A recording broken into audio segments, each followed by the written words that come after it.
एक कदम ईश्वर की ओर। स्थिति प्रकरण 23वां सर्ग।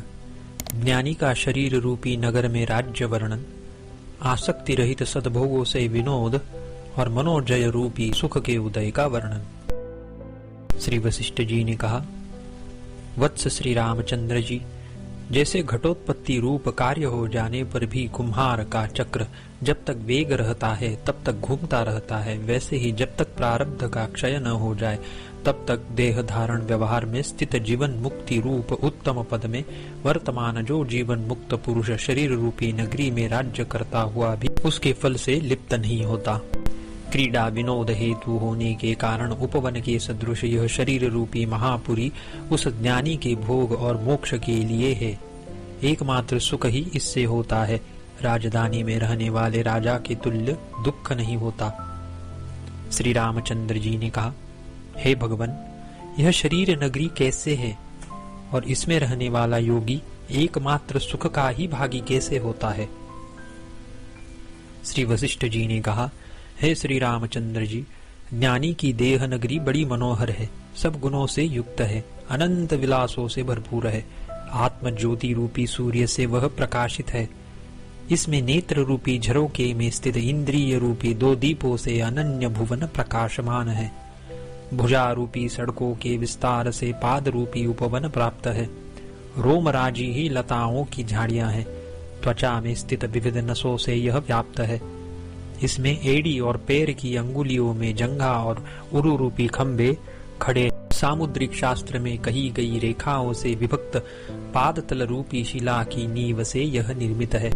इसके बाहर त्वचा रूपी सीमा, भीतर मर्मस्थान रूपी सीमा, बीच बीच में नसों की शाखा रूपी सीमा और हड्डियों में संधि रूपी सीमा है। इन सीमाओं से यह मनोहर है। इसमें बड़ी बड़ी जंघाओं और शरीर के मध्य भाग की संधि के अग्रभाग में उपस्थेंद्रिय ही नगर मध्य की नदी बनाई गई है। चमक रहे केशावली रूपी कांच के तुल्य नीले पत्तों से युक्त क्रीड़ा शैल से सदृश सिर, मूछ, दाढ़ी और कांख के रोमों से यह व्याप्त है। नील पत्तों के तुल्य भौहों से, सफेद नूतन पत्तों के तुल्य ललाट से और फूलों के तुल्य ओटों से अत्यंत सुंदर मुख रूपी उद्यान से यह सुशोभित है। इसमें कटाक्ष रूपी कमलों से व्याप्त कपोल स्थल रूपी विशाल दो विहार स्थलियां हैं। वक्षस्थल रूपी सरोवर में सटे हुए स्तन रूपी कमल की कलियों से यह युक्त है। इसमें स्कंद रूपी क्रीड़ा शैल घन रोमावली से आच्छन्न है। इसमें उदर रूपी गर्त में रखे हुए अपने प्रारब्ध से प्राप्त अन्न ही धन, अन्न, धान्य आदि और वसन, आभरण आदि प्रिय वस्तुएं हैं। अनिषिद्ध उपभोग का विस्तार करने वाले जिह्वा, क्षोत्र आदि इसमें सिर रूपी महल के झरोके में बैठे हुए नागरिक है। विशाल और ऊपर को मुख किया हुआ जो गले का छिद्र है, उसके द्वारा ऊपर को निकलता हुआ जो प्राणवायु है, उसके शब्द से यह मुखरित है। हृदय में स्थित विचार रूपी जौहरियों द्वारा परीक्षा करके खरीदे गए और चक्षु आदि द्वारा प्राप्त जो शब्द आदि अर्थ है, वासना रूपी उन विक्रेय वस्तुओं से यह विभूषित है। इसमें प्राण रूपी नागरिक 9 दरवाजों से निरंतर संचार कर रहे हैं। मुख में हाथी के दांत के एक भाग की तरह थोड़े देखे गए दांत रूपी हड्डी के टुकड़ों से यह व्याप्त है। मुंह में रहने वाली चारों ओर घूम रही जिह्वा रूपी काली ने इसमें भोज्य, चोष्य, लेह्य आदि 4 प्रकार के खाद्यों का आस्वाद लिया है। यह रोम रूपी लंबे लंबे तृणों से आच्छादित है। कान का गर्त ही इसमें कुआं है। कटी पृष्ठभाग रूपी श्रृंखला पर पृष्ठ रूपी विस्तीर्ण जंगल इसमें स्थित है। इसमें मूत्र स्थान रूपी घटियंत्र के प्रांत प्रदेश में गुद्वार से निकलने वाला मल रूपी कीचड़ बह रहा है। इसमें चित्त रूपी उद्यान भूमि में सदा खेल रही आत्म विचार रूपी पुरस्वामिनी स्थित है। इसमें बुद्धि रूपी रस्सी से चपल इंद्रिय रूपी बंदर बंधे है। बदन रूपी उद्यान से हास्य रूपी पुष्पों के विकास से यह मनोहर है। सकल सौभाग्यों से सुंदर यह देह तत्वज्ञानी के परम सुख और उपदेश आदि द्वारा परोपकार के लिए है, दुख के लिए नहीं है। अज्ञानी की यह देह अनंत दुखों की खान है, परंतु ज्ञानी की देह अनंत सुखों की खान है।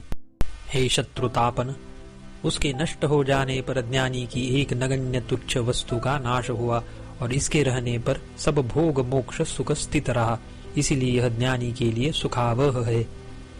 ज्ञानी इसमें बैठकर संसार में संपूर्ण भोग और मोक्ष के लिए खूब विहार करता है, इसीलिए यह ज्ञानी रथ कही गई है।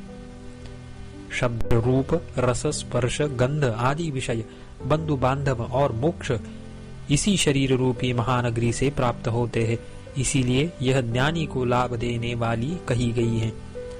यह सुख दुखमय क्रियाओं का जाल स्वयं धारण करती है, इसीलिए हे श्री रामचंद्र जी, यह सर्वज्ञ के भोग और मोक्ष के उपायभूत सब वस्तुओं का संग्रह करने में समर्थ कही गई है। जैसे इंद्र अपनी नगरी में निश्चिंत होकर राज्य करता है, वैसे ही उस शरीर रूपी नगरी में राज्य करता हुआ ज्ञानी निश्चिंत और स्वस्थ रहता है। वह योनिगर्त में ही पराक्रम वाले काम के विषय में मन रूपी मत्त घोड़े को प्रेरित नहीं करता। लोभ रूपी विष वृक्ष को शुल्क रूप से लेकर प्रज्ञा रूपी पुत्री को मोह, धर्म आदि दुष्कुल से उत्पन्न हुए लोगों को नहीं देता। अज्ञान रूपी परराष्ट्र उसके छिद्र को नहीं देखता और वह संसार रूपी शत्रु के भय के मूल स्नेहों को उखाड़ फेंकता है। काम भोग रूपी दुष्ट ग्राह से युक्त सुखलेश रूपी दुखों से रुलाने वाले इस तृष्णा नदी के प्रवाह के बड़े भारी आवर्त में बहिर्मुख होकर वह निमग्न नहीं होता। वह मानस ब्रह्माकार वृत्ति में आरूढ़ होकर बाहर और भीतर परमात्मा के दर्शन से आदि भौतिक और आध्यात्मिक नदियों के संगम तीर्थों में सदा स्नान करता है। जिसका ब्रह्म विचार में एक क्षण भी मन स्थिर हुआ, उसने सब तीर्थ जलों में स्नान कर लिया, संपूर्ण पृथ्वी का दान कर लिया, हजारों यज्ञ कर डाले, दशों हजार देवताओं की पूजा की, संसार से अपने पितरों का उद्धार कर दिया और सबका पूज्य बन गया। इंद्रिय रूपी सब लोगों से आपाततः देखे जाने वाले विषयों में सुख की दृष्टि से विमुख हुआ वह ध्यान नामक अंतःपुर के भीतर नित्य सुख पूर्वक बैठा रहता है। जैसे इंद्र की अमरावती नगरी सुखदायक और भोग मोक्ष प्रद है, वैसे ही तत्ववेत्ता की यह देह रूपी महानगरी नित्य सुख देने वाली और भोग मोक्ष प्रद है। जिस बड़ी भारी देह रूपी नगरी के रहने से सब या भोग मोक्ष स्थित रहता है और नष्ट होने से कुछ नष्ट नहीं होता, वह सुख आदि की साधन क्यों न होगी। जैसे घड़े के नष्ट होने पर जिसने घटाकाश को अपने में मिला लिया, ऐसे आकाश का कुछ भी नष्ट नहीं होता, वैसे ही इस देह रूपी नगरी के नष्ट होने पर ज्ञानी का कुछ भी नष्ट नहीं हुआ। जैसे वायु विद्यमान घड़े का कुछ स्पर्श करता है, अविद्यमान घड़े का स्पर्श कुछ नहीं करता, वैसे ही देही विद्यमान ही अपनी इस शरीर नगरी का कुछ स्पर्श करता है, उसके अविद्यमान होने पर तो कुछ भी स्पर्श नहीं करता। सर्वव्यापक होकर भी इस शरीर रूपी महानगरी में स्थित हुआ आत्मा रूपी पुरुष विश्व के द्वारा रचे गए विविध प्रारब्ध भोगों का भोग करके पहले से ज्ञात आत्म रूप परम पुरुषार्थ को प्राप्त होता है। व्यवहार दृष्टि से कर्म करता हुआ भी परमार्थ दृष्टि से कुछ न करता हुआ समस्त पदार्थों की क्रिया में उन्मुख ज्ञानी कभी व्यवहार प्राप्त संपूर्ण कार्यों को करता है। अव्याहत गति यह आत्मा कभी भोग कौतुक वाले निर्मल अपने मन का विनोद करने के लिए चंचल विमान के तुल्य हृदय कमल में आरूढ़ होता है। उक्त शरीर रूपी महानगरी में स्थित हुआ वह हृदय कमल में आरूढ़ होकर सदा शीतल शरीरवादी लोक मनोहर मैत्री रूपी प्रिया के साथ नित्य क्रीड़ा करता है। जैसे चंद्रमा के दोनों बगलों में दो विशाखा ताराएं चित्त को प्रसन्न करने वाली स्थित रहती है, वैसे ही सत्यता और एकता ये दो कांताएं उसके दोनों पार्श्वों में स्थित रहती है। जैसे आकाश में उदित हुआ सूर्य वन वगैरह को देखता है, वैसे ही वह लताओं से वन की तरह परस्पर वेष्टित होकर स्थित हुए तथा दुख रूपी आरे से काटे हुए सब पीड़ित लोगों को देखता है। जिसके संपूर्ण मनोरथ चिरकाल तक पूर्ण हो गए हैं एवं सब संपत्तियों से सुंदर ज्ञानी पुरुष परिपूर्ण स्वरूप वाले चंद्रमा के समान पुनः क्षीण न होने के लिए शोभित होता है। विविध भोगों का यद्यपि वह सेवन करता है, तथापि वे इसके पुनर्जन्म आदि दुख के लिए नहीं होते। देखिए न, कालकूट भगवान श्री शंकर जी के कंठ में क्लेश देना तो दूर रहा, बल्कि शोभा ही करता है। यह नश्वर है, क्षणिक है। यो पहले ज्ञात होकर उपभुक्त हुआ भोग तृप्तिदायक होता है, शत्रुता को प्राप्त नहीं होता। समाज का विघटन होने पर दूर जाने वाले समाज के नर नारी रूपी नटों के समूह की यात्रा के समान इस सुंदर भोग्य पुत्र धन आदि की शोभा को ज्ञानी देखता है। जैसे बटोही लोगों को अवान्तर ग्राम की यात्रा अतर्कित प्राप्त होती है, वैसे ही अज्ञानी लोग भी व्यवहारमय क्रियाओं को अतर्कित प्राप्त हुई जानते हैं। जैसे बिना किसी यत्न के बनाए हुए पर्वत, वन, तालाब आदि में स्थित पेड़, झाड़ी, कमल आदि पदार्थों में ममता न होने से उनका छेदन, भेदन, अपहरण आदि देखने पर भी दुख न होने के कारण उनमें आंख प्रेम रहित ही गिरती है, वैसे ही विद्वान पुरुष की बुद्धि भी अपने पुत्र, मित्र आदि के व्यवहार कार्यों में भी अनुराग रहित ही रहती है। इंद्रियों को प्रारब्ध से प्राप्त हुए विषय का ही कभी वर्ण नहीं करता और अप्राप्त वस्तु को प्रयत्न के साथ ग्रहण नहीं करता, यानी यथा प्राप्त के उपयोग से अपनी आजीविका चलाता है। इस प्रकार ज्ञानी परिपूर्ण होकर स्थित रहता है। जैसे पर्वत को चंचल मोर पंख के आघात नहीं कपाते हैं, वैसे ही ज्ञानी पुरुष को अप्राप्त प्राप्ति की चिंता और प्राप्त पदार्थों की अपेक्षा विचलित नहीं करती।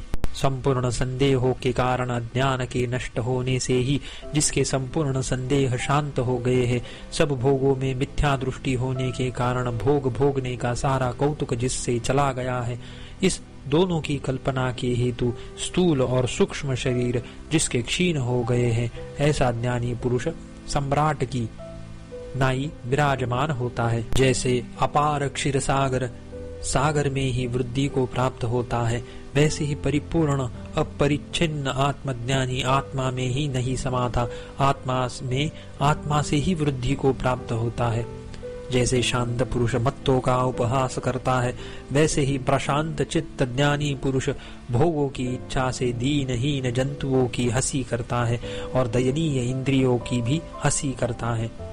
जैसे अन्य के द्वारा परित्यक्त स्त्री की इच्छा कर रहे पुरुष की प्रवृत्ति का अन्य पुरुष उपहास करता है, ऐसे ही भोगों की इच्छा कर रही इंद्रियों की प्रवृत्ति का तत्वज्ञ पुरुष उपहास करता है। सौम्य आत्म सुख का त्याग कर विषयों की ओर दौड़े हुए मन को गजराज को अंकुश की तरह विचार से वश में लाए। जो भोग तृष्णा मनोवृत्ति का भोगों में प्रसार करती है, जैसे विष वृक्ष के अंकुरोद्रम का ही विनाश कर दिया जाता है, वैसे ही उसका भी पहले ही नाश कर देना चाहिए। पहले खूब ताड़ित हुए मन का पीछे जो थोड़ा सा सम्मान है, वह भी असीम हो जाता है। देखिए न, ग्रीष्म ऋतु में खूब संतप्त हुए धान के पौधों के लिए साधारण सा जल भी अमृत का काम कर देता है। भाव यह है कि चिरकाल तक उन्माद से लालित मन का एक बार निग्रह करने पर, फिर निग्रह का त्याग करने पर ऐसा होता है। चिरकाल के निग्रह से निराश किए हुए मन का बालक की नाई रूठना संभव नहीं है। जैसे भरी हुई नदियों का वर्षा काल का थोड़ा सा प्रवाह सुशोभित नहीं होता, वैसे ही जब तक पुरुष पीड़ित न हो तब तक उसको सम्मान या बहुमान प्रतीत नहीं होता। परिपूर्ण हुआ भी प्राकृत पुरुष फिर भी अधिक की इच्छा करता है। संसार में भरने योग्य जल वाला समुद्र और जल चाहता ही है। खूब निगृहित हुए मन की पीछे भिक्षा जलादि विषयों के अर्पण से थोड़ी बहुत जो लालना है, उसी थोड़ी बहुत लालना को क्लेश में होने के कारण बहुत मानता है। बंधन से युक्त हुआ राजा एक कौर भोजन से भी संतुष्ट हो जाता है, किंतु जो शत्रुओं द्वारा गृहीत नहीं है और आक्रांत नहीं है, वह विशाल राज्य को भी अपर्याप्त मानता है। हाथ को हाथ से दबाकर, दांतों को दांतों से पीसकर, अंगों से ही अंगों को तोड़ मरोड़ कर इंद्रिय रूपी शत्रुओं पर विजय प्राप्त करे। औरों पर विजय पाने के लिए प्रोत्साहित हुए विद्वान लोगों को पहले हृदय स्थित शत्रु होने के कारण इंद्रियों पर विजय अवश्य प्राप्त करना चाहिए। इतने बड़े भूमंडल पर वे ही साधु चित्त वाले पुरुष धन्य हैं। वे ही पुरुषों के बंध मोक्ष कौशलों में गुण गणनीय है, जिन पर उनके चित्त ने विजय नहीं पाई।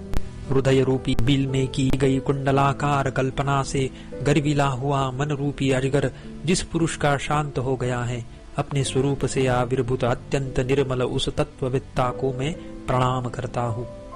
23वां सर्ग समाप्त।